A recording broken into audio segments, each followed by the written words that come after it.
هغه وخت چې غربي نړۍ په تیارو کې ډوبه وه، اسمان د ځمکې پر سر د اسلامي نړۍ د اقتدار ننداره کوله. منځنۍ پېړۍ هغه وخت و چې اروپا د جهالت په تیارو کې ډوبه وه. پاکي بیخي له پامه غورځولې وه. اروپایانو به په کلونو غسل نه کوه، ځکه دوی ته عیسوي راهبانو او طبیبانو ویلي ول چې غسل کول پوستکی خلاصوي او بدن ته ناروغي دننه کوي. د فرانسې پاچا 14 لویس په خپل ټول ژوند کې یوازې 2 وارې غسل کړی و. دوی به په ښارونو، سړکونو او مېلمستیاوو کې خپل فضوله مواد بغیر د کوم شرمه په ځمکه کول. په همدې خاطر یې ښځو ځانو ته غټ کالي کړي ول ترڅو په اسانۍ سره خپل حاجت رفع کړي. لوړ تلې لرونکي بوټان د ښایست لپاره نه وو جوړ شوي، بلکې دوی دا بوټان د دې لپاره جوړ کړل چې خلک د کوڅو په چټلیو کې په اسانۍ تګ راتګ وکړي. خوشبويي لرونکي مواد هم د دې لپاره نه وو جوړ شوي ترڅو دوی نه ښه بوی لاړ سي، بلکې د بد بوی د پټولو لپاره یې جوړ کړي ول. اشرافو او مالدارو نفرانو به د خپلو قیمتي او ورېښمینو کالیو لاندې دا بد بوی په همدې عطرو پټوي. خو په همدې وخت کې اسلامي نړۍ د علم،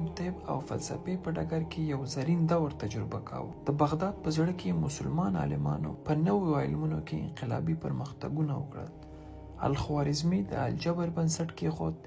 ابن سینا د طب په برخه کې مشهور کتابونه ولیکل. کله چې مسلمانانو اندلس یا اوسنۍ اسپانیا تر واک لاندې راوسته، یوازې په غرناطه کې له 1000 ډیر حمامونه جوړ کړل. همدارنګه د صلیبي جګړو په دوران کې صلیبیانو ته دا د حیرانتیا خبره وه چې څرنګه مسلمانان د ورځې 15 دقیقې خپل ځان پاکوي. خو اوس دا ټوله کیسه برعکس ده. سید جمال الدین افغان اروپا ته د سفر وروسته وویل چې ما په اروپا کې اسلام ولید خو مسلمانان نه، او په اسلامي هېوادو کې مې مسلمانان ولیدل خو اسلام نه. د ده دا ادعا بې سببه نه وه، ځکه په معاصر وخت کې غربیانو په خپل ژوند کې د اسلام اخلاقي او ټولنیز ارزښتونه پلي کړي، مګر مسلمانانو یې بیا زیاتره ارزښتونو ته شا کړي.